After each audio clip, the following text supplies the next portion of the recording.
Well, welcome back to the full 80 minutes on Show Me the Money Rugby League TV. It has been a few weeks or perhaps even a few months since we've been sat here in lovely North Yorkshire, but we are here at the right stage at the right time because we are going to talk about the grand final and what Wigan have achieved. We're going to talk about England and Samoa. We're going to look ahead to the Ashes and potentially discuss where we would like those three fixtures and the venues. We've got all the fallout and what's happened with IMG and everything. But we're going to start by saying, Craig, Joe, Jimmy, it's good to be back. I don't think the viewers really want to know your high lifestyle, Craig, where you've been going. But just a quick one. What have you done since our paths have crossed? Well, I've said, Mick, to you earlier on, we're quite paddle mad. We've introduced this game of paddle to our... In fact, I'm laughing this morning because paddle's played in twos, V2. And Jack Walker texted me the other day telling me how good he was, but he's the only person on the paddle app, which is a million deep, to play singles. I'll let you work that out, Jack. You haven't worked that out. You're the only person out of 1 million people who've recorded a result at singles. So that's all. So, Mick, we've been playing at paddle. We've been busy with we've still got 4 or 5 out of contract. That's stressful at this time if you've still got a couple. Usually we've got it all wrapped up. It hasn't worked out like that this year. And then we'll go straight into the recruiting for next year. So on the field, it's busy. Still busy to trying to get these 4 or 5 deals done to finish everyone off. I don't know what the lads have got left. Maybe a couple, but that's what we're trying to do now. And sociably, Mick's been fantastic. Yeah. I'm just the paddle, couple of beers. Keeping an eye on you, Gledel. That's what I try and do, Mickey boy. Just keep an eye on. You're the man with the lifestyle. Well, no, I'm just plain old me. But as always, you're not playing me. As always, Craig, I'm knee deep in all the politics of the sport, which, rightly or wrongly, it's good to talk to passionate people who care about the sport. Joe, by the way, I have been watching your NFL. Oh, thank you. Appreciate it. Can I just say something? And I don't want this to come across as too much of a dig, but you're a hell of a lot better at predicting UFC and the NFL than you are when you famously said the Keighley Cougars would finish top or second, and they ended up getting relegated. Sorry, Keighley, by the way. Thank you. I appreciate you watching the other shows, Mick. Oh, well, listen, I'm a Seattle Seahawks fan, as, of course, the late Rob Burrow was, and, yeah, I'm slowly getting disillusioned every week with every passing defeat. And as we know, Jimmy's driving around in a Mercedes, a Jeep. What else is... What's the car of the month, Jimmy? Just a little Punto today. Oh. Keeping it real. What's it like for you and your players? Obviously, we can go into this a little bit later on, a bit more in depth. But what's it like? Well, for like you? Craig said, I think the vast majority gets sorted out earlier in the year, and then as every week drifts by after July into August, and then particularly when the season ends, any lad who's not got something sorted for the next year, it starts getting very nervy. And that's hard for us then because you're fighting. A lot of the time you're fighting. We're lucky because of the relationships we have with clubs and the respect there that, we can usually create opportunities, and we'll always make sure someone's got a home for next year. And we're pretty much there now. It's not been helped by obviously all the unknown factors, as always, in the leagues and some clubs.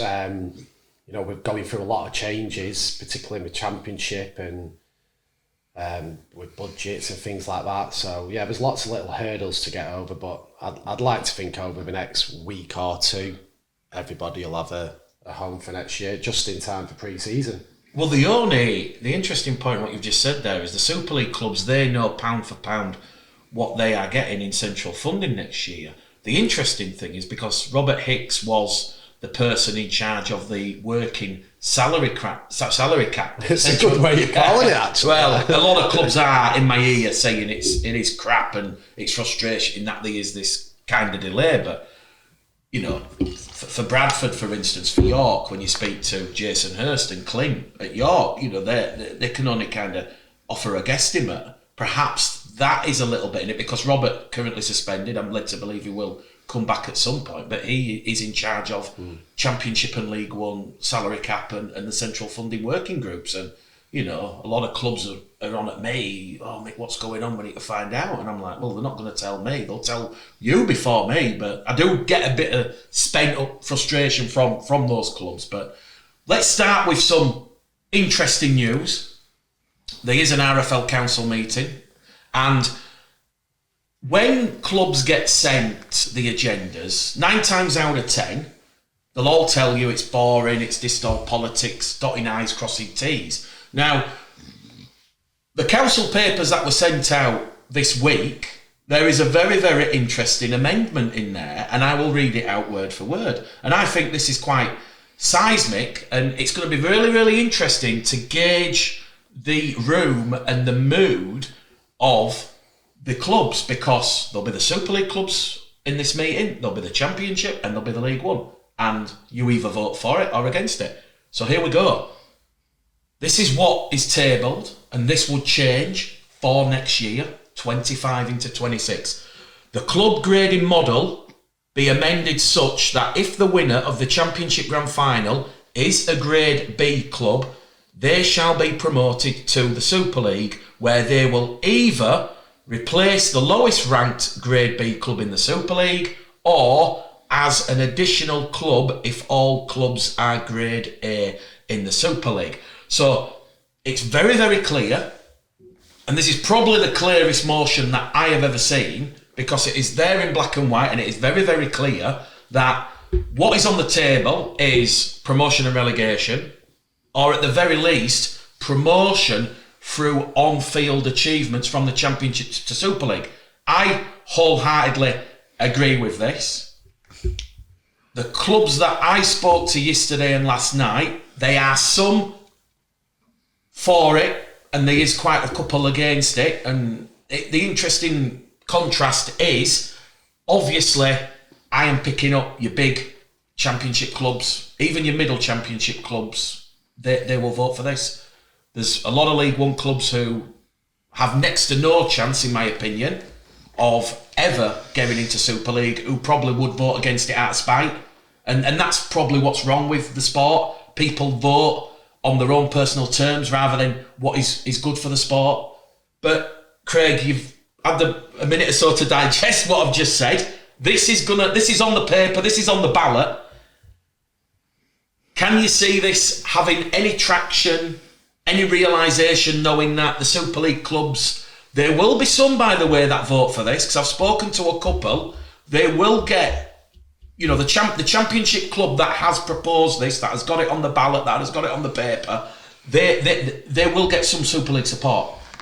What's your thoughts on it all? Because this looks like we're going from the IMG era, where everything is decided through spreadsheets, engagement, how many fans watch your YouTube, your TikToks, your Twitters, your Facebooks, how big your gantry is, how many pixels are on your big screen, to actually rewarding what matters most in my eyes, certainly in the sort of British sporting psyche, which is promotion and relegation. It's ingrained in us. What's your thoughts on this? Can you see... Well, franchising's done to cleanse it, Mick. Franchising's done to cleanse it, so it doesn't go boom and bust. We all understand that. When it was brought in originally, it's done to clean up the acts of all the clubs who were taking the piss, which they've done. So when some dickhead spends $2 million to get promoted that year after go bankrupt, takes parachute when he goes bankrupt. So they bring the franchise and say, okay, how's your business model? We've needed the franchise, and I'm surprised after a year they've scrapped it. No, I'm not saying they're not. Well, but this is... Sorry, I'll use the word... potentially change it. Yeah. I'm surmising from you that, please don't take this personal, because it's meant personal. You, Bradford, are in a great position. I've seen how much Bradford have spent in the last 3 months. We sat with Nigel Wood and a few of the directors at the Wakefield final, and you can see why they were buoyant. And, you know, I'm trying to say this as honest as I can. I've always said we want to show Brian Noble's come back in. You know, come on. You know, the seller Brian coming back into the club was somewhat out of roll out. Come on, nobody's back. The man who brought the era, Bulls, mania. Come on. Let me finish. I don't want this about the Bradford Bulls. I want this No. about I get it, but I'm going to give you a little gender what I'm going to try and go into. So Brian's come back in. I think Brian's timing, personally, from him saying it, he knows this. So nobody comes in and goes, I'm going to give this one go here. I'm 60, whatever the old I am. I win this, and I'm going to be the king of Bradford. He's calling for the people on the streets of Bradford to follow Nobby's army. Nigel Wood, the RFL give the ground back to Bradford. It's all fitting to place that this we're going to come in. To me, Bradford have known, I don't know if I'm wrong, and it's thingy, but it's Bradford have known that this were going to happen. The cards of Nigel Wood is now the trump player. He's got no Wakey, he's got no Toronto, he's got no Lee. Your time's come, Mr. Gledall. You've been waiting 10 years in the wings. You've been waiting 10 years, and now the Bulls are in the best position for all them years. If you blow this, you can't blow this. It's on for you because that is perfect for you. Forget about Bradford and who it benefits. York clearly will fancy a chance. Sheffield, Toulouse. No. Be realistic, Mick. Toulouse won't spend the money that they did. We know that finance-wise, they're not gonna. Sheffield are in disarray because what happened to Mark, and hopefully they get that sorted. York and Bradford will go head to head. But let's be honest, Bradford now. If the bookies are tomorrow, son, you're even money. Shorter. There you go. Bradford will be heavy favourites. So what you're saying is, I'm not saying it's bad. I'm saying this as a bit of fun as well. Yeah. Do I want Bradford in Super League? Do I think all this system? I think Bradford need to smarten all the stuff up behind the scenes. I've seen what Nigel's been brought in to do about the ground. If you're a supporter, Mick, you've been on that Odsal top. You've been around where how far the crowd is from the match. What do you get me? This is a first where you have instigated the Bradford Bulls discussion. To be fair, there'll be quite a lot of Bradford fans watching. Yeah, loving it. It's good discussion. Yeah. I'd like to see you improve certain bits, and then I'd welcome Bradford with open arms. Craig, all I can say But what you're saying is, and I'm telling you, the straighting is as obvious as it is there. It's on for you, lads. This is it. Unless you blow it, you're on here. But before you even talk about potentially Bradford being in this situation and Brian knowing if he wins the grand final next year, Bradford are automatically promoted without IMG points. Can you see this being voted through? That's what the discussion was about. If let's be honest, we know how it works. Usually if we cut the pudding up, it used to be historically Gary, Wakey, Cass, Bradford. You've got your northern clubs. Pearson, Adam always did his own thing. I'd say KR will click into that now. Against your Lancashire vote, which would always there's a little bit of Lancashire votes. I think Saints and Wigan won't be as coinciding together now historically. Last 2 years, they're not that don't work as much. Warrington are a bit of a renegade with Carl. They'll try and paddle their own canoe. I would say they've got a hell of a chance because they can at least get 5 or 6. You'd imagine the only clubs who will be against it will be the ones who are currently Grade B in Super League, who now know that they could easily be for the chop because the championship. Salford and Huddersfield, maybe. No, Castlereagh. Castlereagh, so Huddersfield and Salford. But they can, the ones. Well, let's even say the ones that are on the delicate line between A and B, and they can change depending on where they finish next year. They're the ones who are going to be worried because realistically, we know that Bradford, Toulouse and York are the 3 championship clubs who are all currently Bs.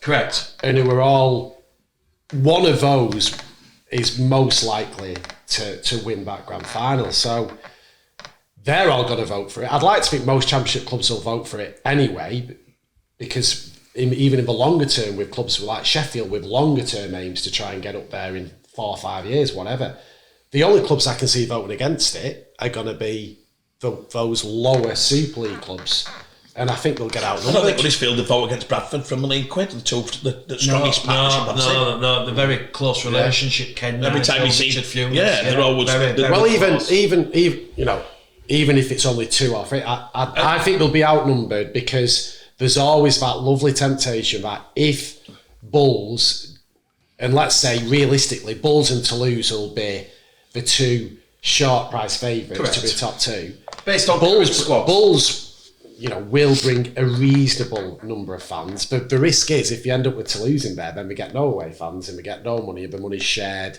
to that extra team. Well, we was at the playoff final, weren't we? Wakey Toulouse. Wakey made it the final. This is no disrespect to Toulouse. Oh, 100%, Craig. Who played brilliant all year, no doubt. But how many fans of Toulouse did you see? 10? 50 Less Yeah, they're about 50. 50. There you go. They're in the corner. So there was With the greatest respect. and that's an 8,000 full-seater stadium, which were buzzing, which were rocking, and there was 50 supporters from the opposition. That can't happen in Super League. I'm sorry. Well, I know you've focused on one positive of this amendment, which the clubs will vote on, which is obviously clubs like Bradford, York, Toulouse. But the other benefit is, because you've got Hull FC who are a grade B, you've got Huddersfield who are a B, Salford who are a B.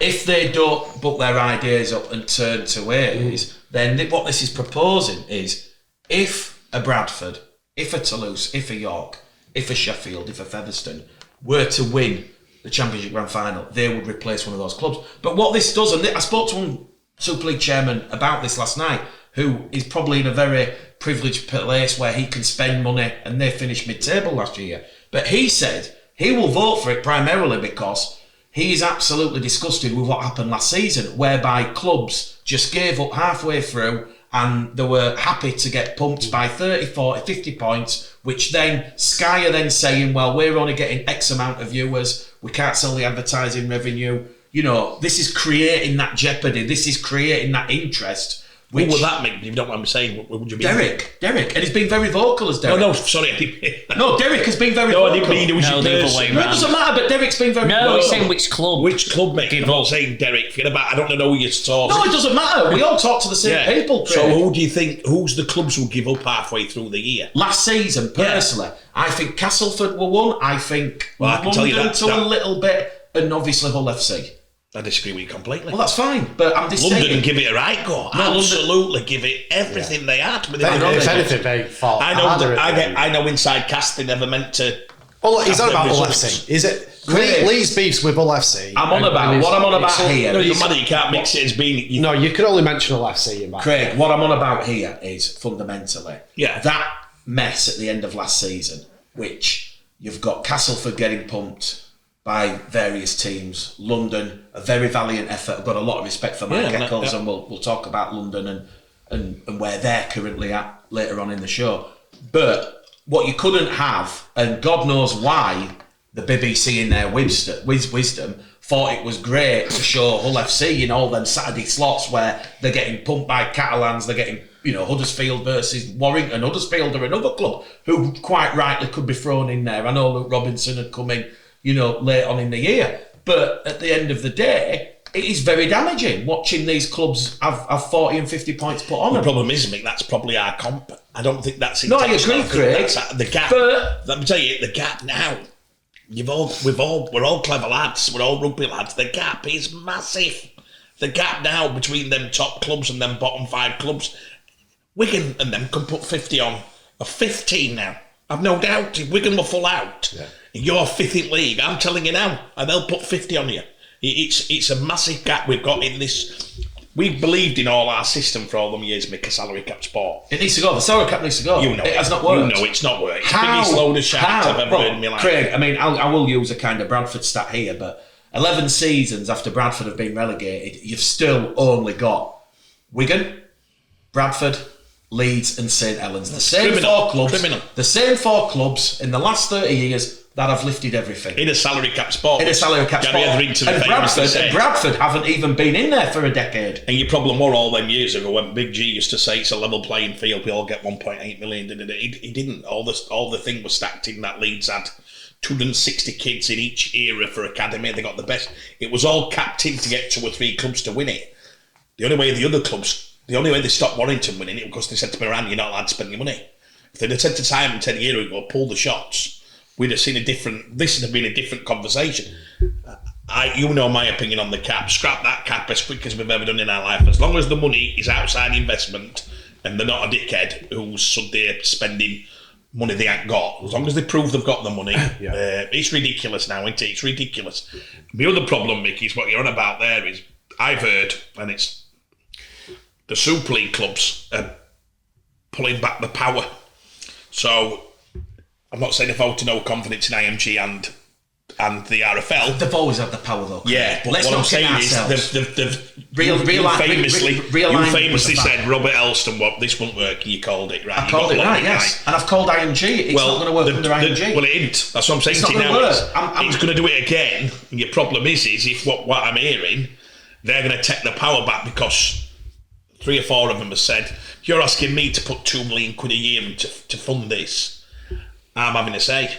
And I'm having to say what's best, and they are. That's what's going to happen. They're going to selfishly say, because they've had this meeting and they've said, let's say a month ago, all get your accounts out, and they've gone 3 million, 2.8, 2.6. They've gone along the dime, so they've said, who's going to put that in? And they've looked, and it's benefactors, and the same ones who've been in sport, apart from a few new ones we've got coming into the sport. And I think the benefactors are going to say, well, if we're putting the money in, scrap the cap and just get some pen pushers to do a bit of administration, let us loose. I've even heard that the commercial and everything's going to be trying done by little teams and pockets of Super League people, do you get me? Because they feel they can do it better. So I love this, but I have a feeling whatever they want to come up will come up. Yeah.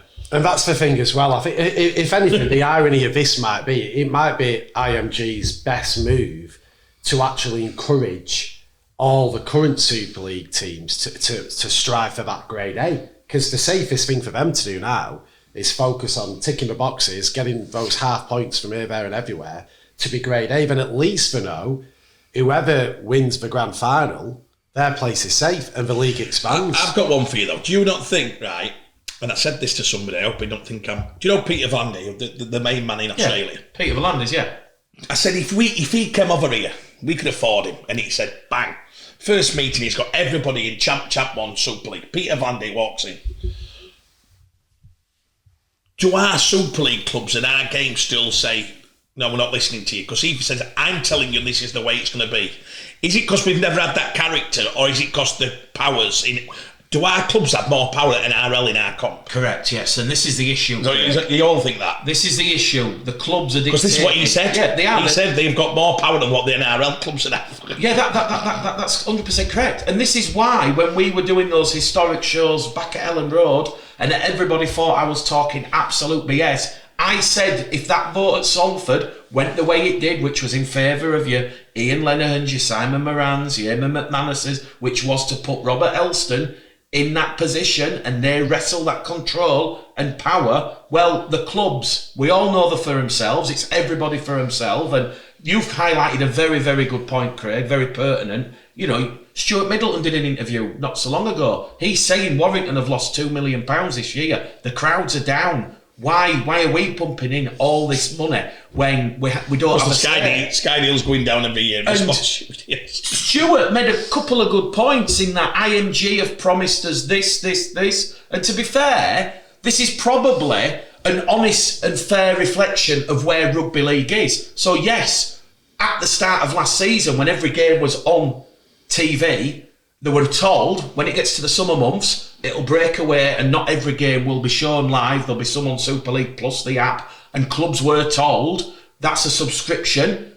However many subscribers we get, we will share that with you. The harsh reality is, and I'm led to believe, it is in the very, very low thousands. We're not even talking 5 figures, so we're talking low 4 figures. That is how many people are paying monthly for Super League Plus. Now, what IMG say, it pays for itself. I'm paying.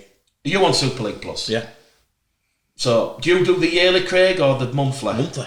£20 a month, yeah. Yeah. So there. So, you know, fair play to you. Excuse me. Right or left, lads? Are we in? I'm under my father's subscription. And Jimmy comes round and do it. And I message Craig and I'm joking, but no. But that is why. Basically, that is why the subscriptions are low, because the that's what happens, and it happens more in rugby league, I'm convinced, than any other sport because of the demographic. So viewing figures, we had this conversation not that long ago. I genuinely believe there's probably a lot more people, or certainly more people watching Then that are on getting registered and way more than Well, how many's got the stick? How many's got the stick? What I'm saying, even compared to 20 years ago, when Super League was, I don't have a stick. 20 years ago, when he's off to confession. Trying to make a serious point here, not drag me through the court systems.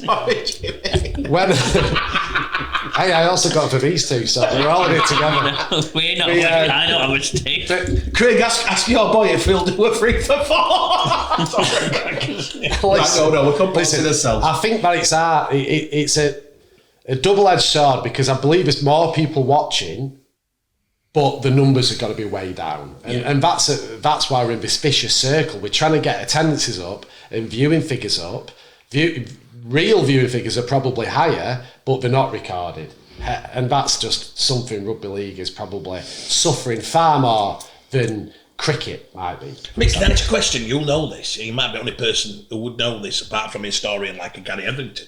Do you know when we were not run by Sky, where did they get the money from for the clubs? Because we were on BBC, John Player.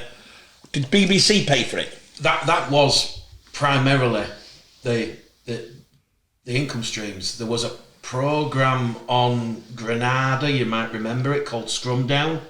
Yeah, but you're not getting me. So no, but how did the clubs get the money to pay the wages? Well, back then it was semi-professional, wasn't it? It was part-time. So no. When Ellery and them, they didn't have Sky. The money came in from the paying spectators and the sponsors. That is how the sport was run. Yeah. So Sky come along and give us an extra 1.8 million to. Yeah. People started relying on it. Yeah, and the people have got and spending. We've stopped getting the benefactors. Whereas the Championship and League One clubs are effectively weaned off it now. The Super League clubs are still on it. But the point I was trying to say, and Stuart Middleton at Warrington, the Warrington chairman, where he's had a right go at IMG, is he's saying start of last year that the clubs have been promised they're getting a share of all these subscriptions. But if look, I don't know the exact number, but the last figure I was told, it was just over 2,000. So you've got 2,000 people paying £20 a month, and some of those games on Super League Plus get between 300 and 400 views. The writing's on the wall. There is not this kind of money to go back to the clubs, and that sadly is where rugby league is. We got more. Well, that's weird, isn't it? Because I know what we got from Milner's testimonial when we did the first pay-per-view. I know, but Craig, those are one-off, very Tommy emotive. But these are very emotive games. We're talking. People committed to watching Salford versus London when everybody knows it's going to be Salford 30, London. Well, it was 36-6, I think. But why don't they pay-per-view a proper one? See how many they'd actually get. Because Sky paid the most. So Sky, this is the point I'm trying to say, Craig. Sky get the big picks, so Sky rightly would get a Wigan St Helens. Yeah. They don't. No offence to the clubs I'll mention, but they don't want to watch Lee put 50 on Hull FC. So that's a Super League Plus game. But the point is, clearly the Super League owners themselves have got caught up in this rugby league bubble, and thought rugby league has this ability to draw in all this commercial revenue from selling hundreds and thousands of Super League Plus subscriptions, but they're not there. So the reality is, everything IMG has promised the clubs, it's all futile because it's all hot air. Those numbers simply do not exist. So I sympathise with some of the Super League owners. Certainly, those that are putting in £2 million to keep Warrington afloat. Ken Davey, a very similar amount at Huddersfield. But it didn't work either, though, Mick, because you could watch the games on Sky Sports Plus as well.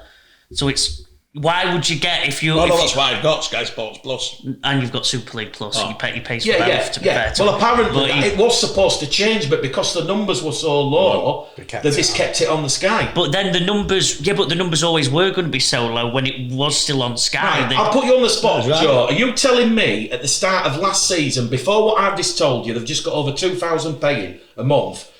What would you have put? Let's be honest now. We're not talking about Sky subscriptions. We're talking about you can watch every weekend without fail 6 games on Super League Plus outside of that Sky subscription. You can do that on Sky as well, though. Yes, but not everybody wants to pay the full package and have the internet and the phone line. So Sky Super League Plus is a Sky Plus. So we're not talking about people with Sky. We're talking about people who don't have Virgin, don't have Sky, don't have Sky Sports. Super League Plus is the app which shows the games. I think you would have had, as a lot of Super League owners will confess, they would have thought the appetite to watch live rugby league, top flight rugby league in this country was a hell of a lot more than the average crowd. But your problem is again, and that goes back to something we've never achieved since the 16 years I've been in it. We've not achieved enough marketing for the game to people to create the new customers. I suppose we've always been on existing customers, and as they get older, we lose a few every year. You'll know that. I've sat on Bradford on top, and I thought, bloody hell, every year you must lose, 200 or 300 if that's the way it goes. But I recently sat in at the TAT sales, and we're sat having a beer, and this we're talking about the grand final, and I've got 10 Irish people around me who love rugby, every one of them. And one of them was the daughter of a top trainer.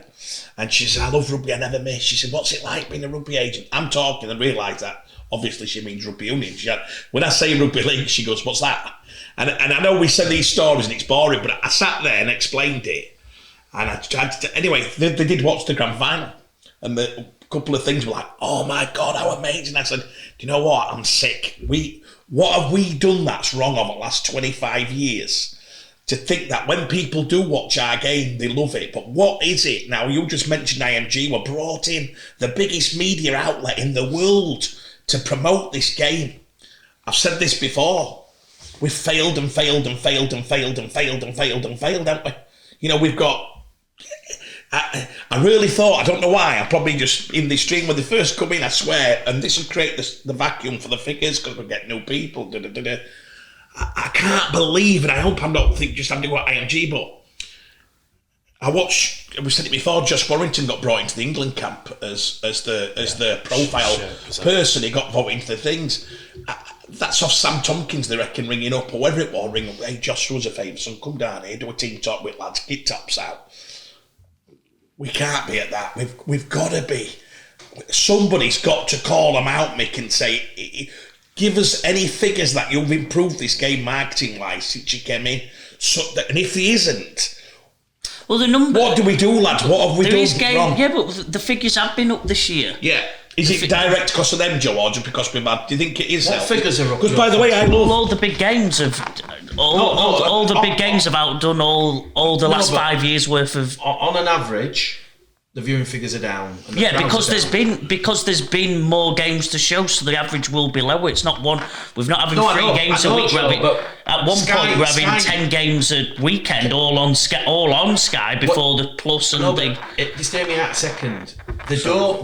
Sky, believe it or not, I always thought the conception with broadcasters, I can't remember the show, it was before the World Cup when we got invited to Channel 4, when Channel 4 moved to Leeds, and I forget the lady's name, but she would basically say, you'll remember the show, yeah. She basically said, the reason why Channel 4 are coming back from Rugby League is because you're a skink, your fan base is skink, we can't sell, posh watches, posh cars. But how it works, Joe, is it's not on like... Sky won't look and go, oh, right, we've had 130,000 watching that game, we've had 110 watching that game. Of course, that's important. But they go on average viewer minutes. And what they're saying for Rugby League is the average viewer of those 130,000 that get logged, they are watching a Rugby League game for under 10 minutes each on average. Yeah, of course, because there's been more games shown,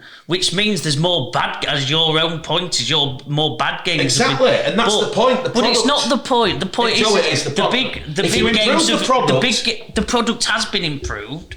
Well, I tend to disagree. The figures have been improved. I think that was best grand final atmosphere. I'm talking outside the grand final. The grand final was fantastic. Grand final, England. They've just released the figures for the last England game v Samoa. That's done very well. Yeah, the Leeds game. Yeah, but we're not talking about BBC England games. We're talking about. I'm talking about it all. I think it's not been a great year at all, has it? It's Rugby League for the last 8 years. It's not. None of it's great, sadly, but it has been a net positive compared to the last 2 or 3 years. I thought the playoffs were exciting. I called it the playoffs in the Championship League 1 and Super League were exciting. I think it has been. Agree. So you stop that. I'm talking on the season as a whole. When you look at everything, the crowds are down, the viewing figures are down. That is not a positive. Knowing that The viewer figures I am down in from negotiations next year with Sky because they showed TNT. every game. If a sport goes from showing 3 games a weekend and the best games to showing any other sport. So you wouldn't show every game then, Joe? No, I'm not saying I wouldn't show every game. It's that so overall figures will be miles higher because there's been more views altogether. The only question here is the average is of course got to be lower because there's more games to disperse the total viewers. Is the total number of viewers higher or lower than last year? Of course, it's been miles higher because there's been more games, Jimmy. Exactly. So it works both ways. Your argument only works if my argument works as Craig, well. what I'm trying to say is, if you were to go off the average, well, don't say Craig. I'm the one talking to you. Sure. So what I'm saying is, if you go off the average of each game that has been on, it is horrifically lower than the two.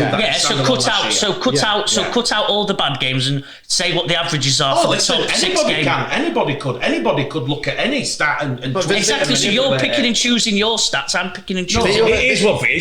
This will be the total number. The total number is currently not going up based on where the sport is. That's the reality. I'll give you a quick one on that. Tennis and golf have 4 big championships. I'm surmising that them 4 majors create more figures. Carry the sport. Sport all the way through the year. Wimbledon, tennis. Of course. Let me take so you've got tennis on every day. I can watch tennis for 10 hours a day on my Sky. I don't. I'm sure no one does. So if you put the figures of all them games and then all of a sudden US Open comes, oh my God, maybe that's just a little secret. Do we create something to get these big things here that carry the sport? Okay. Do we have enough of them in our games? This is why they're saying the Yorkshire, Lancashire, or do we have something where... And that's a good tip for IMG, be honest. But it is, that's the whole loop. That's how they're all doing it, idea is we need more quality and less quantity. But golf's that's why the playoffs were brilliant this year, and that's great because those viewing figures would have been really high. The grand finals are always high. We need more, or we need to put more emphasis on big games, so we don't dilute the stats. Sounds for Sky. That's what we need to do. Yeah, but that's what they've done. That's what they've done. Not having loot fixtures. Not having loot fixtures has been top of the agenda for a long time because we've got too much low quality products on the screens, as well as some really good stuff at the business end when games really matter. It's the same as basketball and NFL. NFL, each game is unbelievably watched in millions. Premier League football. But basketball, NBA have 81 games. The viewing figures on average are incredibly lower because there's 81 games. So it depends what numbers you want to hit. Do you want to hit a high average? Well, we've got to show a lot less games. If you want to hit a higher number where NBA have got 3 games a night where you can watch every single game, the numbers who watch it throughout a year are incredibly high because there's 81 games a season from every club. So it just depends what numbers you're judging your success off. And all you're arguing about is total number and average. Yeah, average I know what I'm on, but my point is... both numbers are as important as each other. But total viewers, average viewers. But my point is, I think it's compared to the last 4 years where if you took me at the end of last year, I was on depression's doorbell with the game out. This year, I'm actually more excited than I have been ever. Because the big games, as we're saying, were a success. The grand final, England. The good thing is, let me finish. The England have done record viewers. Who would have thought the England Rugby League would have done record viewers against Samoa when normally they are disastrously low for international? I think overall, Mick, we need to be more positive as a sport, as a country. If I don't want to, we're very negative. After a vote, I'll try. Yeah, we're very negative people. I think overall, the Mick, election will last Tuesday. Compared to last year and the year prior, I think the season's been a positive. It's going to be a slow growth. We're not going to go from big to small to big. It's going to be a slow progression, and I think we have progressed from the years prior. I hear you, Joe. Do you also agree on this? If you think about what happened at the end of the year, and I did enjoy the playoffs. I thought the grand final was fantastic atmosphere. I think they got 70,000. So that's I was in the south of France covering Toulouse Bradford, but from the game I watched there. What I'm saying is, amazing. And this must happen in other sports because Hull KR have come through with a big fan base, with a big watchable fan base. With a big this, it enabled us not to get mundane on the same type of teams being in it. I think when Lee won the Challenge Cup final, I know my friends out of the game, Degsy did more for rugby league in that final than a lot did in the, we go back to the Marwan era.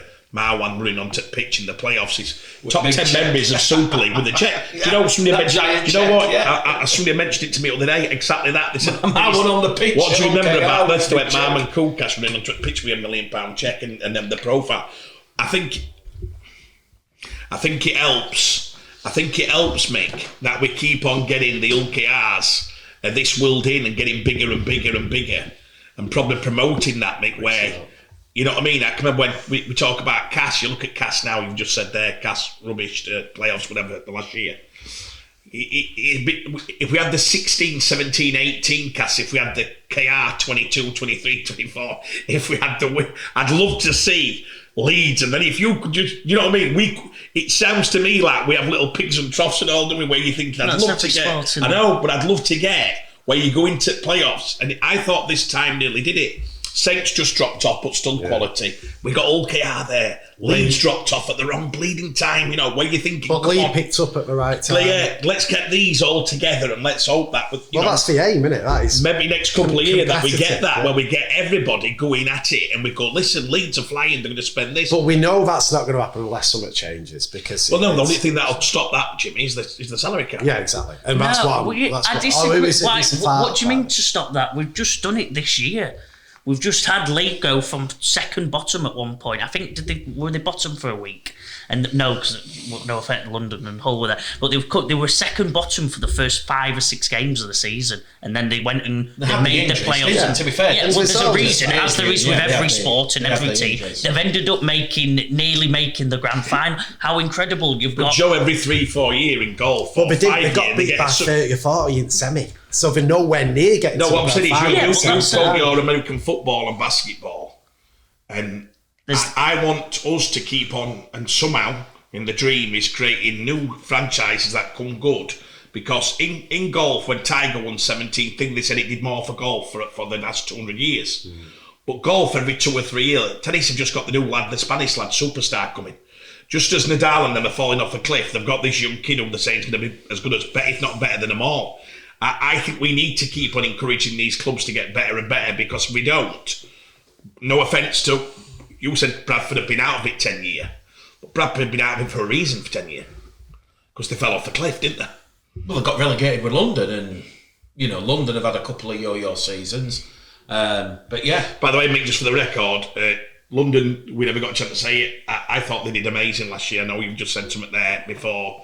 Well, they're facing a real challenge for the game to tell them that they'd lost the Super League status when they did. For them to honour them games, I think they deserved a medal, and I think they should have been paid. They should have been paid double if every if they were. I think what they did and not give in, and them lads went along, part-time players competing at the level they did, knowing that they'd all lost their frigging jobs, including the coaching and the staff. They were my team at year. Yeah. Honestly, we said that at start. I said Mike Eccles were the coach of the year. People were laughing at me. Well, he's only won 3 games. Do you not understand what he's had to go through mental, physically, and everything that they've done? You need to retract what you didn't mean. London didn't stop trying it. Yeah, you mentioned London. You want to retract that. The point I was trying to say, Jimmy, is at the start of the season. When every game was on and there was all that excitement. Let's call a spade. London were getting pumped 50-60 regularly, and that was very damaging. Listen. You said some teams stopped trying last year and chucked the towel in, and you mentioned London. You didn't mean London, did you? No, that's fine, because you mentioned them, and that's very unfair, because like Craig said, and like we said at the start, I was very vocal on Twitter saying no, Mike Eccles and they're not getting the praise that. Yeah, well, good, because London did not stop trying all year. They fought till the very, very, very end. You're on about Hull FC, and that's fair. Castleford, Huddersfield thrown in as well. I know. Yeah. Anyway. But the bottom line is, let's just copy the NRL as much as possible. The problem I always think is, football's killed a lot of sports. It's bigger and bigger and bigger. It's very hard for young children to play rugby league. I'd argue that there's more and more parents who are more hesitant about them playing it. And because football's so big, the massive attraction for young people is to play football. It's dominating. So when you've not got to get these new fans they need to be younger. And if you're not playing that sport as a youngster, you're less interested in watching it. And that's been a vicious cycle we've had for a long time. Just told me, I'm not quoting his name, he said what's bringing the new fans in at their club by the droves and the amateur clubs is the women's game.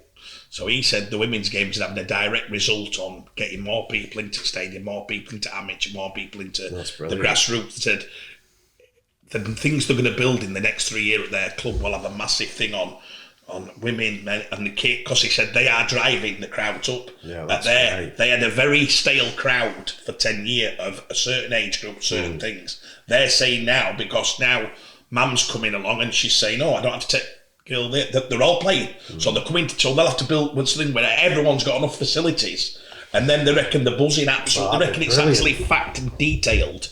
In the next 3 years, it'll be the biggest increase in our sport. Really? Yeah, they're bringing the fans in off absolutely in the droves. No, well, that's so amazing. All the old-fashioned clubs who haven't kicked into gear with this, they're going to have to very quickly. I mean, and a standout against York, to be fair, for a championship club to be a leading for the last, 8-10 years, 6 years since Glyn went in, hold your head in shame at Bradford for your results in that game.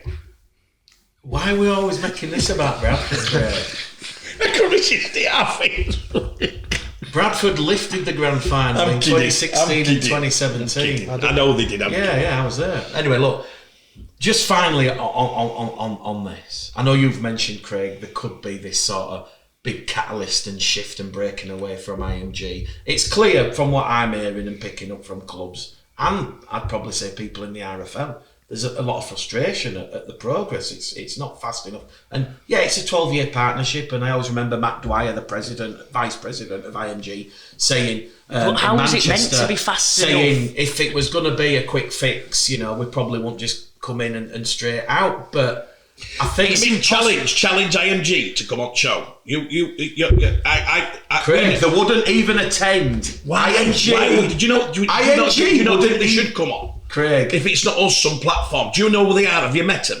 Do you ever see them on telly? No, but this is the whole thing about it. It's a wall of silence. It is a wall of silence from IMG. I don't get you. I RFL, if I saw them. Craig, there's a press office at the RFL where we can go to and we can ask for, and I'm led to believe there were other people who did it, and this was after that Wednesday when they give the IMG gradings out, because shock horror, IMG weren't there. They weren't there. There was Tony Sutton there, there was Rodri there, but there was no IMG presence. There's no way in life, any business is and that wall of silence. If you're not at the front window, you can't run a business from back window. And that's the big concern, because we are one of the most niche sports, which is there's so many little details that go on, because we've always been this northern M62 corridor sport. And the people who've been trying to improve it and make it better forever have found it unbelievably hard. And we can criticise till we're blue in the face loads of things we've tried. But what strikes me as being ridiculous is we've reached out to someone who has proven themselves in other areas, but really don't have any knowledge. And you can't learn what you need to know about rugby league in 12 months and make a change. And we've handed it over to people who cannot possibly understand all the little elements. You think that's why they're scared to come on and talk publicly? Either that or they're not that bothered. It's like 0.001% of what they do. No, I'm saying their team are bothered because... How do you know? Well, we know one of them. We know how close they are to some of the clubs and how much they are. Do they need to be vocal? And I'm surprised that Sky Sports or somebody hasn't got them on and no one dare. Yeah, but not everyone wants to do that. I would love that. Yeah, you would. That's your character. But these are massive, massive companies. No. Yeah, they would come on. I can ring. They've not come on. They've not shown their face anywhere. No. I'm asking you. This is why we're asking. Your style might be the other way. 1,000,000 to 1 they won't come on. I disagree. I think they need to come on. They wouldn't come on with me and you, Craig. No, forget about our ego. And what about the one that they set up, the Sky one? Do you not think they've been asked by Sky? I'll speak to Paul. I'll speak to Paul from this show, and I'll do it. We'll do it all open. And we'll give a result. I'll speak to Paul, who's closest I know to him. That's Paul Lakin at OKR. Yeah. And I'll say, Paul, would they be prepared because Joe's punched the weight from today, and he's right. He's got some great points, and he thinks things can happen that are good. I'm a bit like that, you're whatever, Jimmy, with all. I think but I'd love to hear it. Yeah. I'd love to see him come on, 2 of them, and have somebody who could have a. If you went at it and they said to Mick, no, you're miles off, Mick, these are the figures. Suddenly you've got to go again. I think it'd be brilliant for their profile with game, because I do speak to all directors, I do speak to. Everyone doesn't know the art. Do you not think Sky have asked him though? No. I don't think they would, Jimmy. I think loads have tried to get him out. Last time Sky had a debate about out. All they want is little sound bites. When last time you were no interest in, I used to love when we used to have a proper debate. Like I said, we have repeatedly gone to the no RFL. Interest in it. The RFL said they were going to try and organise. But Robert came on it, didn't he? Remember when Robert came on programme? He were brilliant. He tore at me and Mick another arse off. He gave me and Mick. I bowed to him. I said, Robert, I'm humbled. He even give the one that you didn't think anybody would have guts to say. He said, do personalities affect your refereeing? It goes, of course they do. And we were like, he goes, well, Jake Connor doing my head in for 20 minutes, and then he holds on. Robert Hicks, sorry. Yeah, Robert Hicks. It was brilliant. It was a great show, yeah. It was the best thing ever. We got the feedback were genius. People said, that's why don't referees, why has no one ever? Sky do it. We're brilliant now. They have a referee commentating, don't they? Every decision now, they go to referee and say, was that right or wrong? We don't do any debate in rugby league. We haven't got anybody, so at least let them. We sometimes call in people who don't get a chance to lead and defend themselves. Craig, if you can speak to Paul, I will. Try and get someone from IMG. Do it live then and just ring him, say, can you get him on? Could you get him on? No, seriously, because I don't want to get the claws out and go straight at him. I want to ask very articulate questions, which are, we're in this IMG era. How on earth can the Keepmoat Stadium be failed as a first-class sporting venue because the pixelation of the big screen is too low and your gantry is 40 centimetres? Yeah, but you can't. That's nitpicking tiny madness. No, but that's nitpicking tiny things. But it's not just Doncaster, Jimmy. Widnes have been penalised. Newcastle have been penalised. No, I'm just... Yeah, but they've got to set... You've got to... I'm backing on this one. They've got to set up... No. I've not even said anything yet. Viewers. Hold on, I've not said anything. Right. You've got to back them back. They've got to have a set of rules and they've got to have standards. And of course, there'll be times where someone falls just short and it's ridiculous. And I'd like to think then common sense comes into play and they can work on it. That's where there needs to be, as with anything, there's got to be a little bit of a buffer zone. You couldn't not have, if it got to the point where it was Doncaster don't get into Super League because the gantries that bit too small, of course that would be obscene. But at the same time... Yeah, but that's what they're saying. No. They're saying Doncaster fail minimum standards because of that. Because so they didn't need to require them. So they wouldn't get it to Super League. The Keepmoat was not getting There's about, no offence to Donny, there's 10 other reasons why they're not there that's yet. That's one really extreme example of our fail. If it got to that, Donny would make the gantry bigger. That's dead simple to get into Super League. Or they might go, well, do you know what? Yeah, that is thingy, but it's fine. There's got to be common sense. People can nitpick little things. Of course they can. And some things will always seem ridiculous, like with any set of rules in anything. But I'm not criticising them on that because the effect of them having these, bringing in the grading, has forced, like Craig said at the very start, it has forced clubs now to become more accountable for what they provide as a whole in every aspect of the club. And there's going to be little teething issues with it because it's a new system. But ultimately, everyone is now striving to be better, which is what we've needed for a long time. We might even have a chance for a happy medium where we can expand at last, as long as everyone is at a decent standard. Well, look what they've done with... I've got 2 clubs where I think these gradings, whether you want to give Angry loads of credit for it or not, have made a massive difference. One is Cass. They've been talking about improving them stadiums since I was a young lad. Yeah. So it's been 20 plus 30 years since they've been... Year and a half of IMG, new stadium, more plans to renovate it. 1 year. Exactly. Yeah, good point. Second team, Wakefield. They've not... Any other team in Wakey's position with Matt Elliott, who's done an amazing job, this is not a criticism, it's more positive, but because of the gradings, instead of him spending, which he did spend a bit, on a 3 million team like maybe a Leeds did in the past or others, he's actually... Toronto. Toronto did in the past. They've actually spent quite smartly and invested. I don't know the exact number, a lot into the stadium. Not a lot of time for Matt. No, listen to the point. Is that instead of him spending loads of money on players that we don't care about that are overpriced, he's actually spent it on the stadium, the production. That stadium, when we went there in that grand final, were the best production I've seen a rugby league do in ages, other than the grand final. It were fantastic. Everything that he's done. I went there last year to meet up with a player and have a meeting. The old they used to do the meetings in little building blocks, like porta cabin scaffolding that's been there. Now it's all gone. It's new rooms. Everything's brand new. It's fun. It's awesome. The cold baths. That's because of IMG and thing. There's another 5 or 6 examples at different clubs where they've.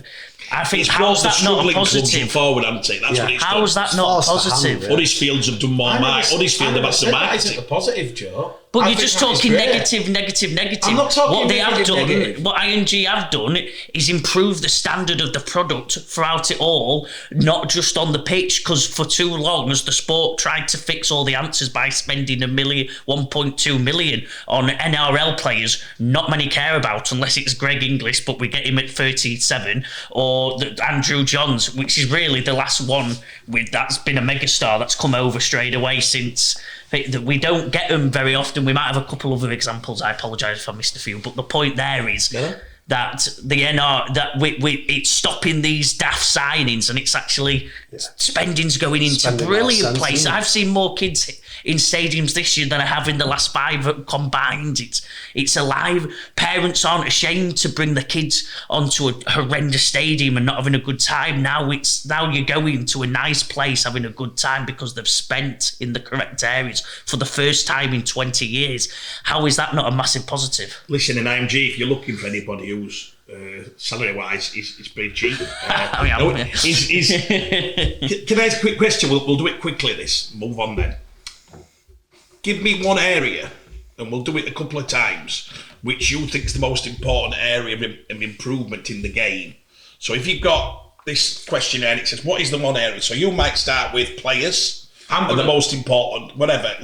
I might say stadiums, I might say youth academy. I'll probably give 3 there, but starting on you. I'm going to say on field, there's far too many blowout, uncompetitive, predictable games in the Super League. Is this Super League we're talking about? No, but Super League drives everything. So there is in every sport. Though. No, there's but not name another sport. No, Joe, look. I'm not. I'm Man City saying, have beat every team for the last 8 years in football. Let me have my say. I'm saying. Letting him, Joe. When you're wanting to grow crowds, and the crowds are down, the viewing figures are down. When you're wanting to stimulate growth, that comes from competitive matches. Like you said, so Craig, less playoff less games, matches televised and give them the real quality.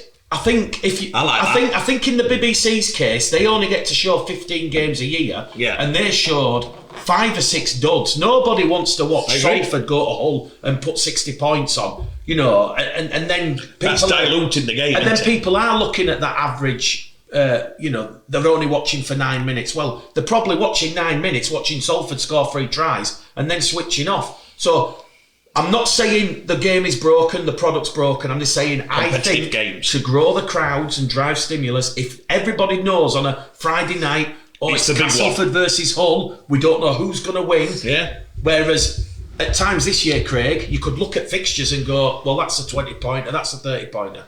Personally, that's what I would like to see. So as your partner says, less is better. Yes. Is what Tim? I can't believe you said that. Jimmy? Joe, you need to bring him to Viaduct. The king needs to have a night in the Viaduct.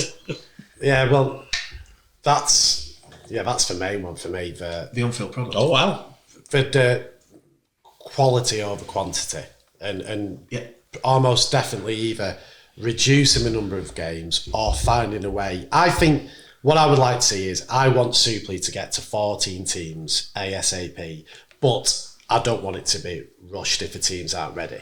I want to get that league more competitive and where there is more, and not necessarily. I totally agree with Joe. I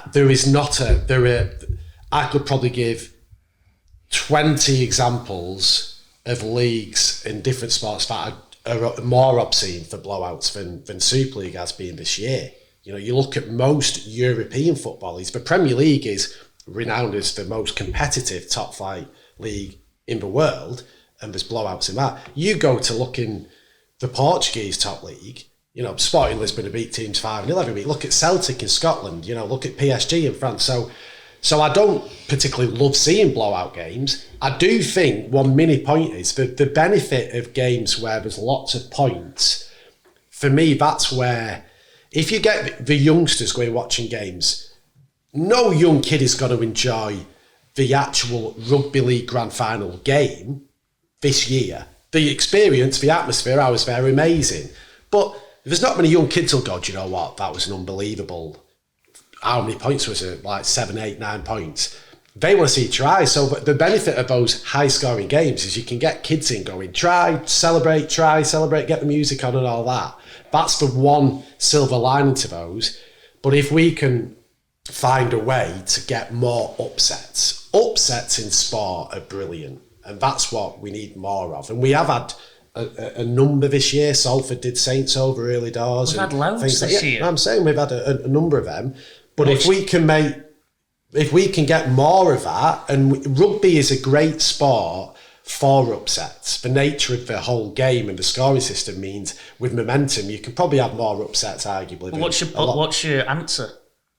My answer is I want a bigger league when the teams are ready, with strength in the middle section. There's always going to be the weaker teams, so there's more competitive games, more upsets, and there's more chance. You'd have to do less games, wouldn't you? I don't know where you're going to get that. So that's why I said that's my main thing. But to build on that, in the slightly longer term, over the next 2-3 years, we've got to get to, hopefully, find a way to get to 14 with more depth, which links into the salary cap being released, or the little things that might help teams become more competitive and create just a better overall quality product. And then those big games, when it gets to playoffs, like I said, for 3-4 years, those playoff games should be made to be massive, like they are in a lot. Most other sports that have playoff systems, those playoff games, there's a huge emphasis on them. For me, we have one good weekend, or maybe 2 good weekends with the semis, of brilliant top-class Super League. And we only get 2 weekends, it's all over. Then we've got, one last game. We could have more of that and more big games. Right. I personally love that every game was televised and you can watch. I personally really like that. Like you said, the BBC's choice, whether Sky picked them exact games for them, that would be a quick. Did Sky pick them exact games, or did they get? No. I think those were the ones the BBC. Sky get the main 2 picks. The main 2, but there was another 6. Yeah. They had a nightmare with the picks. That's the BBC's fault alone, not our. No offence. I think the BBC, if they are going to have an attempt at it like they did, have to have a proper attempt. I think BBC's attempt was very half-hearted. They've still got, no offence to him, Jonathan Davies, who doesn't know very much, if anything, about rugby league in the modern day anymore. Legend of the sport, have him around. He can't be a commentator in this day and age. He doesn't watch. You can tell he doesn't watch the sport week in, week out. There's more than him. Well, yes, but that's the main one, because he talks rugby like it's in that. I agree with your point. Go on, not. But I think the BBC have to, but that alone. So I think my main issue with the sport is still, and we're getting slowly better, by the way. So I'll give it, again, I've been pretty positive. I'll give it a little bit. There's still the social media side. That is how you get kids nowadays. There's no ifs or buts or anything else. We need to create media personalities. We need to let our players properly push the players to give more to the fans. I think our players, as not selfish, but the players aren't willing to do that yet for whatever reason, maybe because of the northern culture of piss take and not allowing. I don't know it's not my thing to the exact reason, but we need to push the players to get out and go sell the sport, because they need to realise there won't be a sport for them. There's not going to be a sport for their kid. There's a lot of things. I think we need to get the social media the TikTok, everything still needs to open another 10 levels. We're still rubbish at it, but we are slightly better. I think that's my main one, because I love what they've done with this. It would have been going to a dirty stadium full of piss, full of crap. No piss where you like walk around and you can just smell piss because they are proper sewage systems. No, we've all been there, Joe, to grounds where... outside now, just 2 out of 3. So my point is, so all of that stuff needs to be, that slowly is getting improved, so I'm not going to... So my main one is still getting YouTube, all the social media stuff that some sports are completely run by now, just completely run by social media. We still have to be 10 million times better at it, and catch up quickly, because other sports are just flying past us because how good they are compared to us at it. But again, I'll give it a little bit. We're getting a tiny bit better, because I do see the odd YouTube short pop up of a rugby league game, but we're still a million miles behind. And to support that one quickly, I know that when people get asked at clubs, have you heard from IMG? Have IMG been in touch with what we're saying? A recent interview, I think it was the Leeds one with Rob Oates, and it might have been with Bleasy. I think Bleasy and it might have even been Jake Connor one. But when people get questioned on IMG, they always do seem to say they're in touch a lot with our team that do all the social media about interactions. IMG are clearly, if anything, that's one area they are really focused on, because they know, like Joe does, being that bit younger, how important which is why it's still criminal. They won't come on and talk on a platform. I'll back up what Jimmy says. Yeah. I speak to a lot of Championship League clubs. So think about it. And their CEOs are always on at me like they're telling us to create a YouTube, a TikTok, monetize. It makes it more credible for them to come on and tell people that they do. Yeah. I don't get they've never done it with any other sport they do. You don't see IMG plastered everywhere with Joe, they have their top stars doing that. They don't say IMG. Find me. Well, I know the biggest. I know the person. I knew, and I know every paper. Let me finish. You've had your mic. Snoop Dogg got paid 10 million to go to Olympics, promote it for IMG to promote the Olympics. He got told to go there and do all that. He's one of their biggest customers. We don't get Snoop Dogg coming to Rugby. Yes, we don't have Solo Sikoa, one of the biggest the current just beat. If you're into WWE, just we had him come on and do a bit. So there you go. We haven't, but we have had a for a kid to see. So IMG can come on and educate us all, and this little bit of debate, and we'll ask it. We're going to ask it anyway. If we get them on, I don't think that hopefully makes a they'll difference. put a smile on, and then we'll, my God, we've heard from IMG for the first time. It's amazing. Not just the clubs, the fans can have engaged with them and ask them a few questions, live questions. Imagine being able to ask them all these questions and we want answering. My thing will be this: is I know what one club are doing in the next 5 years. I've seen that. I'm lucky enough to see the plans. I think if this club do what they said is going to happen, it'll revolutionise the game. So the game day experience, the recruitment of young people into our game, an amazing time to come evening week and go to clubs, and they might have, we've talked about paddle, coffee shops, gyms, everything that comes with a training centre that'll put everything in perspective for kids coming and getting in, not on a field somewhere. This will be absolutely the top facilities for young people who want to come to Rugby League, and instead of going Man City, they're going to go, no, come here. These facilities are going to be exactly as good, if not, we're going to give you everything. And at least then I think we're on a level playing field. My problem will be is where will the investment come for the other 34 clubs to match that? And you don't want one to do what probably Leeds did. If I'm using Leeds as 10 years ago, Leeds were ahead of the game. Big G were at his element 10, 12 years ago. We had Kirkstall were built, purposely built, which was amazing if you got there at the launch of it, and it was running tracks down middle and facility. I was like, oh my God. And Leeds probably did it, and a lot of other clubs, Warrington then built their indoor facility, full indoor pitch, 3G. I think if IMG can keep forcing that, and we can't afford to let one club do it and not the others. I went to a few championship this year. Joe's made a great call. Wakefield, what a day. What a great parking, straight into restaurant. We had a great fun at the table. Adam Fogarty and all them, they were great banter. Mr. Wood, we had a few clashes with Mr. Wood, but it was good banter. We walked outside 6 metres, sat on our seats. We didn't actually get tickets for our seats. We had to blag a bit, use the old hustle, but we did. And we had a great time. I went to York. Clint invited me to York this year for the Featherstone game. They were two of the best games I watched all year. I'll be honest, champion, the two I watched. One, I enjoyed it. Two, the facilities, the parking. I got a parking fine at York, by the way, so just make sure you pay that, Clintola. But I absolutely loved it. I'd like to think, you've mentioned Cass. You know, I spoke to the owner of Cass, lucky enough, on a Zoom call a few weeks ago. And I've said to him, I dream about coming here. There's 2 paddle courts, gym, coffee shops, facilities for young players. The young ones at the moment, 2 good Cass train on that field outside. It's not brilliant. No. Let's all be honest.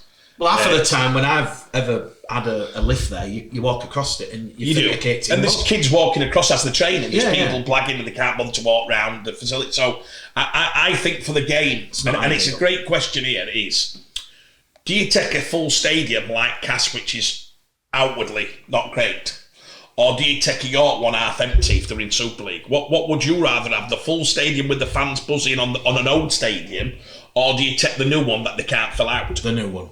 The facilities have to drive everything, right? Because that's the only way. I think both, innit? Both. There's room for the sport in both, as there is. Because Huddersfield, obviously, historically, Huddersfield's that's not why a bad stadium. That's why they're moving out to. It's horrendous, isn't it? Because the utilisation score is actually going to see. And if you get Sky on and they go like that at Huddersfield, you're ducking, aren't you? I don't know if I still do it now. You're thinking, don't face that way. We're not going to have a nightmare. So. But that's where the gantries place, Craig. There's nothing about it. But you've just voted effectively for Huddersfield over a full Castleford in that. No. That's why I agree with Joe. The example was Huddersfield. Huddersfield. No, Craig said a half full stadium, not a quarter full. Did you say half? He said half full. Right. So if you're asking me. Yeah. Again, to create interest, if you're a casual sports viewer, not a rugby league fan, and you're watched all involved of in this last year, you look and see a half-full LNER and a good competitive game. In my opinion, that sells a hell of a lot more than a full ramshackle. Wow, that's just my honest opinion. I like it. I don't that's my honest opinion. I think it shows the sport to be modern, to be fresh, to be vibrant. All KRV Hull. The days of those crumbling terraces, Craig, they have to be FC. That's just a fact. That's not. We shouldn't be debating crumbling. That's why MD put these minimum things in, because no club should have. Whether it's half empty, whether you've got an The question from Craig was an old ramshackle which would have the crumbling terraces. But I'll change it. There shouldn't. And no stadium should have a ramshackle. Whether it's a. But they shouldn't. Yes, but that's why. But that's what we're changing. Give it a year or two, and it shouldn't. We won't anymore. Yours and Bradford. Bradford aren't in Super League, Craig. No, I'm saying if we're going to get them in, how do you think? Oh, look. I'm under no illusions, and I know me and Jimmy are going to do enjoy a championship thing separately. But look, the challenges facing in Bradford that is the number one pressing issue facing Bradford at this moment in time. Is Odsal. If you get Super League, would it be an half empty stadium against every week?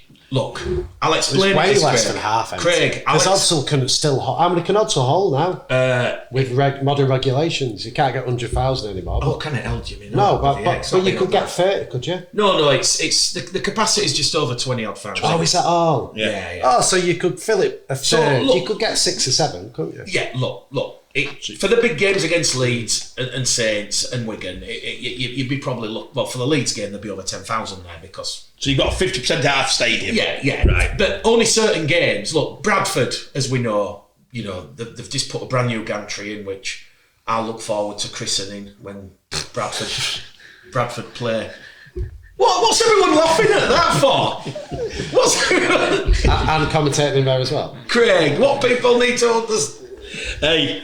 Listen, there'll be no bottle of Mulberry. The rumour is that you used to have been christening a few things in that gantry, and it'd be. Well, there was the famous aircon incident where the old man. But no, look, that was probably a wrong phrase. But no, look, Bradford are having to do what Castleford and Wakefield have done, which is get a big screen in, put the gantry in. But even still, driven by AMG. Yeah, but even still, Craig, you still got the $1 million question, which is whilst you've got that main stand that holds 5,000, you've got the South Bank that holds just under 1,000. Yeah. So you've got two fully seated. The problem is you've still got loads of space. You'll have to set the speedway. The speedway will have to be gone. Well, that's probably that's not going to look great on Sky. To be fair, Craig. Well, they say is that not a track, and they go, no, it's speedway. Look. That's probably talking about Odsall's Hills and what can and can't be done is probably it could be an hour-long discussion. Do you know what I like? Though? But Bradford are doing what they can. And when I spoke to Jason Hurst, and I'll give my own West Yorkshire Radio SoundCloud page a plug, it's an hour-long interview. You know, Jason says the club have put in six figures. They have had to invest, you know, over £100,000. Yeah, they need more than six figures there. I know, but Craig, that won't do a barbecue. The big screen alone at Bradford's cost £170,000. 100%. So the investment is being put in the stadium and behind the back. But it's going into players as well, by the way. It looks to me like you're driven by player wage other than doing that bit. So I'm going to challenge you a little bit there, Bradford. You might know something we don't, and thinking the players. A genuine question. Do you honestly think, Craig, because a few people have already said to me last night when obviously this got leaked that there is going to be this vote on the return of promotion and relegation. You hinted right at the start of the show. Do you think Nigel and Brian and everyone, we do this show honestly? Yeah. Yes or no? Because for my own curiosity, because this was a shock to me. I did not get wind of this, but I have suspected for a long time that the way the travel is heading, something like this might unfold. But this was a pleasant surprise. When Bradford has suddenly started spending. Do you think, Craig? Do you think? I'm not answering you. I'm answering me. It's preposterous. You're joking. A streetwise kid from Donny, you're asking a question like that. You're joking. Oh, come on, we're all better than that. And hey, by the way, I'm not saying they knew. I'm saying Nigel Wood is one of the fastest and negotiate. He's got it. You've dealt with him, Craig. You've dealt with Nigel's him. sharpest. I'd say Nigel's probably top three sharpest blokes I've ever met in rugby league. We debated on table. Joe were cringing. Me and Nigel went at it within 2 seconds. It was like, and he is a clever bloke. Honestly, and I'll give him my utmost respect. We've gone to his house. He's an historian of the sport. He loves the sport. He's sharp as. There's no questioning Nigel's passion. And there's no way. And look, it was a shock when Eamon went. Right. Let me try and give everyone a proper, honest opinion. Eamon O'Carroll's a young coach. He finishes out he doesn't win the grand final. He finishes in the semi, and that's it. But I've heard people say Eamon didn't do a great job based on the money he had, and I heard a bit of that, and I know where it was coming from. There was a little bit of that. I know where that was coming from. There was a little bit of that. So Eamon then gets offered a number 2 or 3 job, defensive job at Saints. Yeah, which has just been announced earlier today. We all know, yeah. So Eamon. You were lucky it's just been announced. Everyone knew that. Everyone knew, but there's nobody in the sport that I didn't know 8 weeks ago. No. So Eamon then takes probably a 45, 50 grand salary at Saints. I know what the number 3 coach get, maybe 60, 70 at Saints. I want to say it's a bit more than 45. Regardless, I hope Eamon gets as much as he can. He goes to Saints there, he don't have to travel, but he's left a job where really, if he does well at Bradford, he goes to coach a Saints or a big one. That was the thing. He's chose to go, I've not seen enough here, so I'm going to jump here as number 3. He's probably number 3 now for the rest of his life. This is my opinion on Eamon now. Big call. It's a big call. Big call. Because I think Saints, let me finish. We all know if St Helens don't. No, they don't hire Eamon as number 1, let me tell you. No, I was just saying Lee Breers would replace Paul Nellens. Lee Breers got offered a 1 job somewhere. I don't think Lee's going to take a 1 job. I think the lads are happy. They're at a big club. I'm not the facilities. Eamon and Lee are going to be playing with world-class players. It's amazing what they're going to do. And there's a bit in there, but the lad went from Catalans as a number 2 or 3, went to Bradford, where I thought if he does a good job, he gets the 1. He's decided to go back into 2 or 3 mode. He walks away from what he sees. So I don't think he sees that. If somebody said to him, we're going to spend another £500,000 a year, Eamon, we're going to get you Super League next year, you're going to get a 3-year contract, 140 grand a year in Super League. Bradford are going to back you, we're going to follow you through. Nobby's speech is Eamon's speech. All you Bradfordtonians come back, right? I spoke to him last night, he didn't know about and all this. of a sudden, Nobby from nowhere, who's let's be honest, he's had more jobs than Selwyn Froggy in sport, and you won't remember Selwyn Froggy, but he broke the record. But he's worked at Halifax independently, he's worked at London independently, worked at Toronto independently, worked at Celtic Crusaders independently. He's worked at Wigan, there was a big another 4, won't you? Yeah, Bradford, Wigan, BBC. England. For Nobby to want to have the appetite. Great Britain. For Nobby to want to have the appetite, for one person to think that's not for him, and one person to go, that is for me. And they're going to spend a lot more money now. I'm coming. The streetwise kids, I'd say Brian Noble would be a streetwise, absolutely historian, knows what's happening in Rugby League, so would Nigel Wood. Maybe Eamon's thought, are they going to spend that? Is there things that you're not seeing below that I'm not happy about in future? You know, maybe Eamon saw a few cracks and didn't see that. Nobody to come out and revalvanise it. They have seen it, Mick, and by how he's spending money, it's on. You know, and I wish it best. Listen, I want to see Bradford play Leeds. I would like the improvement on that stadium, and I think a lot of them things have to be talked about. It goes back to Hull and Hull KR. You look at Hull. Hull had an empty stadium, half full all this year. People leaving early. It was disastrous for the game. Hull KR are sold out 3 years in front. This is what the last meeting's done. They've said it's all right for Hull KR. They've already sold next year, all sold. So you can't get an Hull KR ticket independently for a game. The members have gone up another load of percent. I think they had one game last year where they had to try and sell tickets 2 weeks before. I think Paul, we'll get him on to ask him. I think he thinks I think they think they could sell that many tickets now. They're over thing. It's subscribed for what they've got. Right. So they've got to find a way of getting more people. Yeah, because Craven Park has its limitations. Yeah. So you look at Hull now. If they swapped, if they did that with stadiums, you'd probably get would probably have a go at getting 15,000 in per week.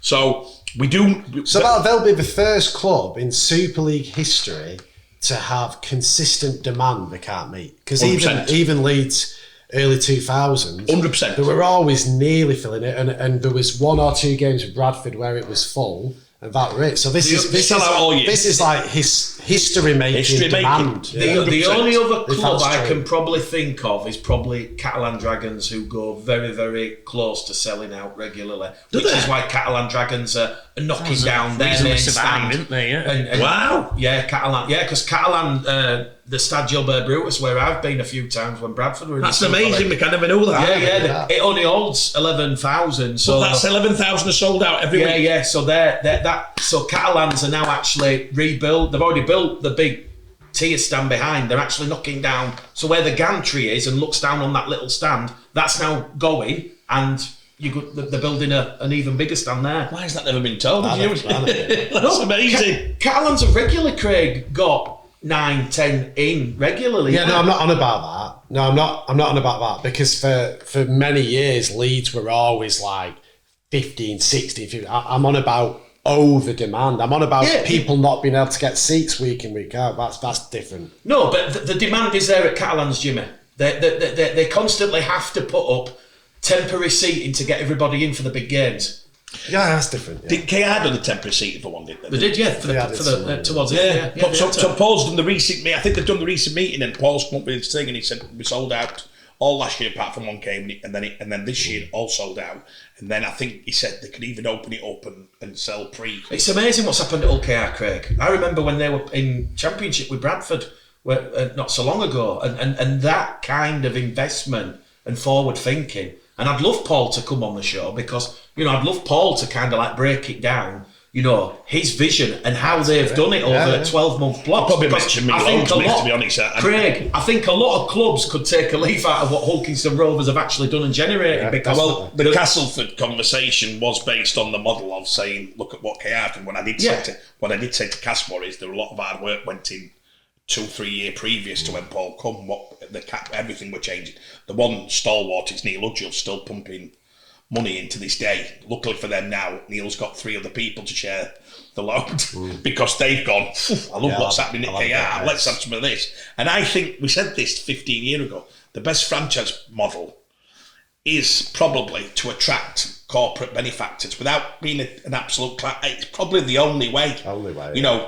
Joe mentions the NBA, but what I see of the NBA, the little bit of work I do in it, Michael Jordan goes and buys a club which is worth this. He's now could sell it for, is it 8-10 times, or he sold it? Sold it. So they've got high profile. You've got football now, Wrexham. The people are happening. I suppose that is still the way, Mick, to try and, for us as a game, should try and attract some very wealthy.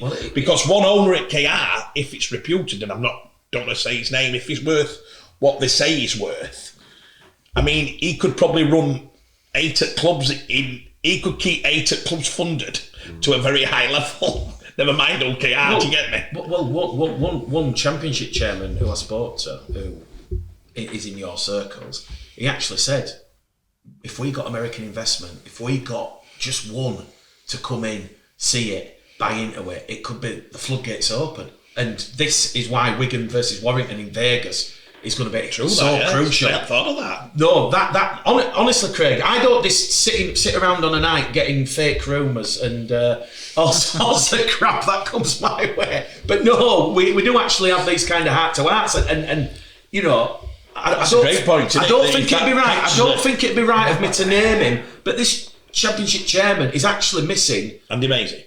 He's actually missing his side's game to go to Vegas to see if he can. On the back of that, because this is a very progressive, that's a great idea, isn't it? very progressive championship club. It is, and I don't know. I'm not saying it's going to happen. My only issue is, sadly for me, and it would be amazing, but we'll get an American interest in floodgates. I feel that there's 100 football clubs ahead of us for if Americans are going to chuck money in, because sadly that's where we are. I hope I'm wrong, and it's worth a try. The good thing is, obviously, naturally, is Americans.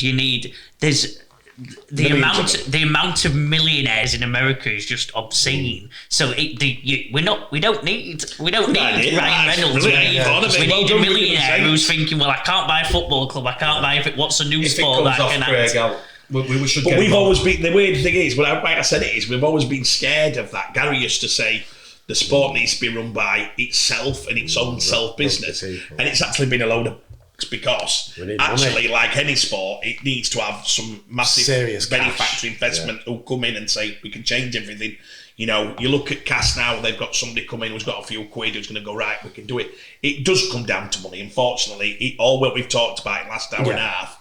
It just come down to money and who's going to invest in the sport. I think that's a brilliant thing, a way of saying, can we get more people and then big benefactors into the sport? And my last point is, what's happened in the last couple of years is very sad that the gentleman at Newcastle called Seymour Curdy.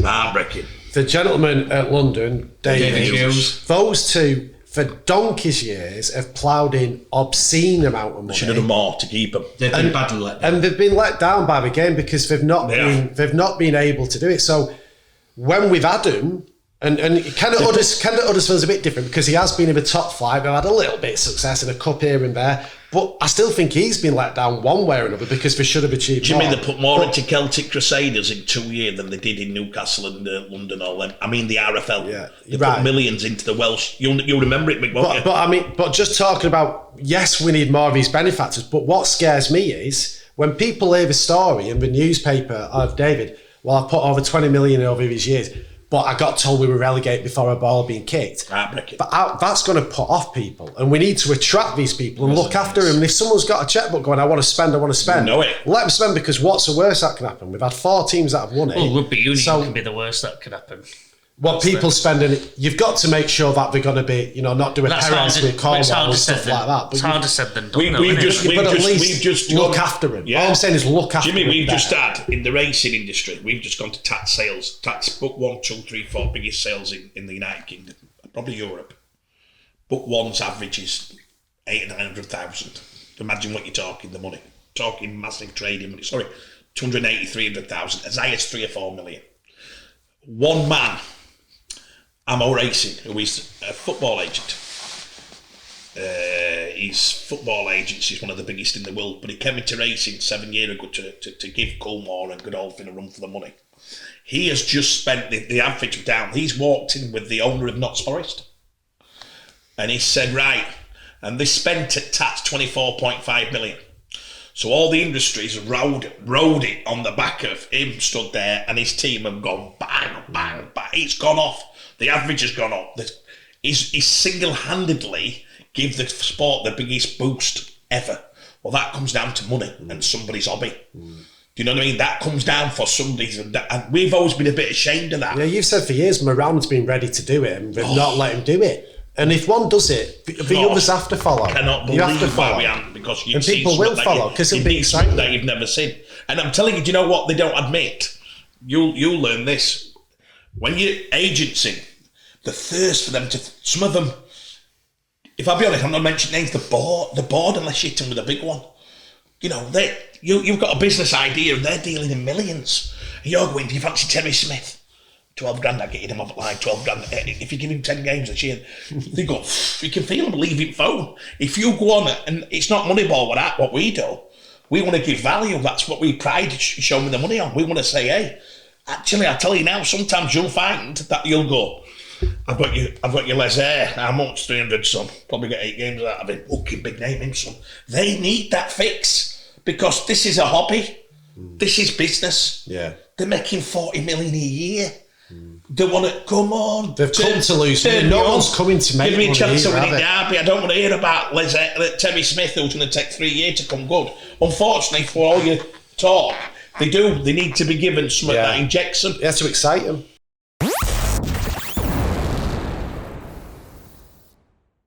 And just like that, Jimmy and Joe, like Doctor Who's TARDIS, have dematerialised and they've gone to go meet some players and do some deals. Just before we wrap up this full 80-minute, Craig, you mentioned right at the start about you've still got some free agents, you've still got some players. I believe one of those is Jack Walker. No, Jack's contracted. Is Jack sorted? Jack's going to have another year at Hull. Liam Tyndall's got another year at Hull. They're training with Hull. I think, I don't know. There'll be some personal things I won't get into about that. But yeah, I don't know if they'll be there at the end of the year. I think Hull have made their mind up where they're seeing it's up to the lads to keep working hard and see if they can change their mind. But of the players that are still out of we're fighting every day. How tough is the market currently? Horrendous. If you get to now, you this sounds horrendous. You're probably looking for, a sudden injury, somebody leaving the game. You're looking for a door. You're looking for a club who think. I always say this to players. You can even go into pre-season, Mick, and clubs think they're well capped up and then suddenly realise, oh my God, we're nowhere near. And then if you're out of contract and you're sat there, it's risky, but it has happened to us 20, 30 times. So you've got to keep your faith. If I were personally telling you, it's very hard because, sometimes the lads lose the faith and they get wobbly, and the first piece they get wobbly. The players very rarely look at themselves. There's not a lot of accountability. That's me being honest. A player won't say, do you know what, how much have I give the agent for him to use this? They probably won't have them honest man in the mirror talks. We've said about the players, Mick, changing lately. We've all talked about it in the last 10 meetings, personal meetings, what we do about, my background, Mick, I'm 15-year-old when I left school. I went to work for my dad's paper factory. I was a failed footballer, 16, 17, going to be a footballer, but didn't make it. So working with men from a young age, one thing I got learnt, Mick, and I was drinking at 15, 16 in pubs. It's what happened in them days, 18, my age. And you were held accountable, Mick, by the older people all the time. If you ever talked out of turn in a pub or at work, or you didn't say, I've done a good job, and somebody could, no, you haven't, you're an effing idiot. You would get it. That's exactly how you were kept in line. I've noticed in the last 18 months to a year, players don't have them chats anymore, Mick. When they're in a car and somebody said, I can't believe coach has not picked me. In the olden days, somebody had gone, I'm not surprised he haven't picked you. You've been shit. Now they don't have them talks. I talked to a top player last year. I said, do you ever have them talks? He goes, never. So I said, do you just blow? He goes, yeah, they just bluff. They'll bluff each other. Do you get me? So they can have the car journey in peace or whatever. They'll go, it's very rarely you'll see an old school player go, what you on about? You're on 100 grand. You're not worth 30. I think the day that doesn't, and it's what weird Roy Keane's just said. Good teams are accountable by the coach. Great teams are accountable by the fellow players. He's just said this publicly. It's got all millions of views. 100%. Yeah. So back to what you're saying, Mick, it's very, again, I like to think I'm very honest with all players. 16 years and not had many players come out and said, I haven't been accountable. I have. I tell them when I'm nervous about not getting a club, I tell them where we are. Sometimes you tell them things they don't want to hear. And I'll say that's got worse in the last 18 months. Even me, who's very honest, very shot shy to tell a player sometimes because they've never had it. They don't have it in their mums and dads. They don't have it in life no more, Mick. Do you get me? No. And it's weird. I've noticed even coaches, Mick. You very rarely will see a coach directly put it on somebody anymore. Have you noticed this in society? Have you in your, have you noticed that they don't want to have these? Yeah. I think poor performances. I think coaches. I'm not saying they're putting the bubble around the individuals, but they're very good at diffusing that pressure being put on that person who's obviously stepped out of line, not performed well, and they seem to absorb it a lot. And there's a good trait to that, but at the same time, like you've mentioned about players not being accountable, I do think that comes with a certain degree of maturity and experience. But I'm kind of guessing some of the players that without naming names, Craig, are clearly, we're not talking 18, 19, 20, 21 years. No, these are good kids. These are brilliant. The ones who were left are great people. That's a circumstances. Sometimes it can be a club undecided whether they give them an offer and the player will hold on. At least two of them players got offered fantastic contracts at the place and refused it because they thought the existing club might offer them. You wait and you wait and wait, and you say, "Whoa, they're not going to offer you." Well, they're not saying that to me. They're giving me all the right vibes. I go, mate, unless you get that in writing, believe me, you have a feel for it, Mick, after 16 years. But yeah, if it's a very tough couple of weeks for us. And like I said, things are changing in our game. Things are changing with the players. Things are changing with the clubs. I don't know if you'll get. I think there's a new circle coming into Rugby League, Mick. I don't know if you'll get that old. Agents as a whole, Mick, have been quite loyal to each other.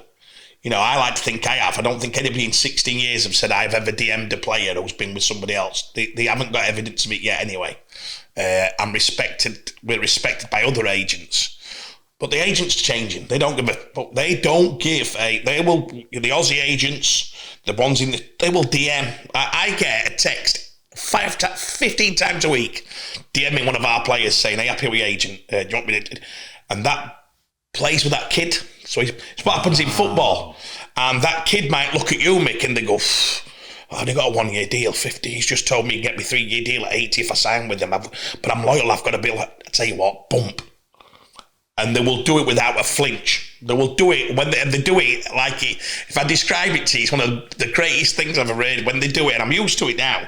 I used to get really, I'd probably lost 3 players in 10 years. And you don't talk for a week. I'm down, I'm hurt, I'm thinking. But when they do it now, I'm a lot better because without being funny, some of them are lizards. Some of them don't have them feelings.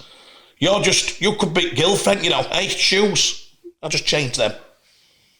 The one I get out, which I found funny lately, is the one where they say, "I ain't got a bad word for you, I won't badmouth you." And I go, "How about me badmouthing you?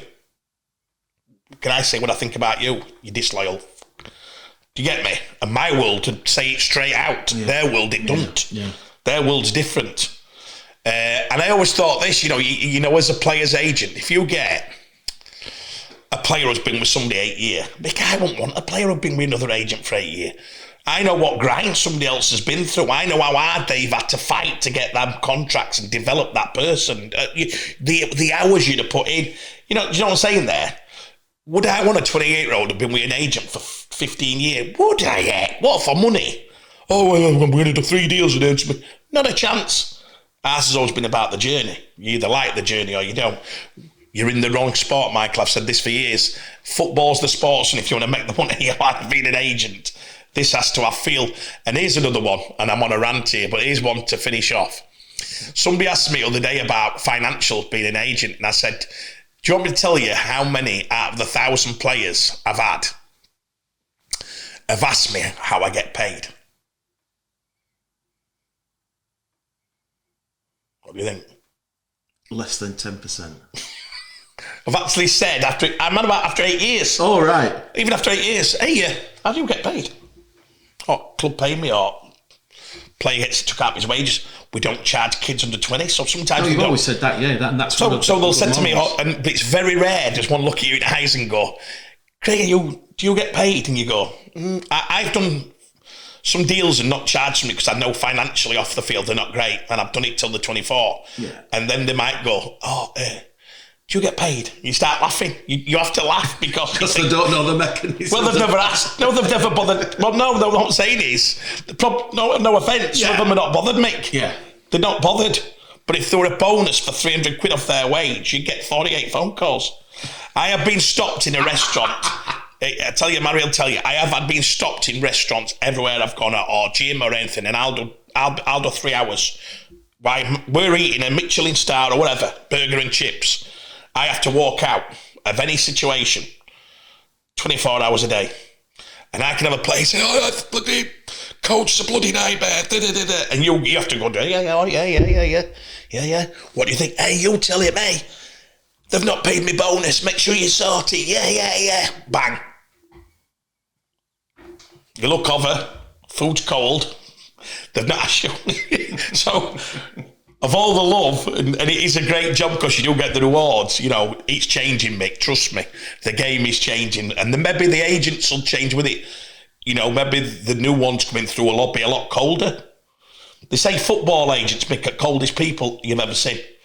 You know, like crocodiles. I can believe. But maybe the players are like that, so it's a pond full of...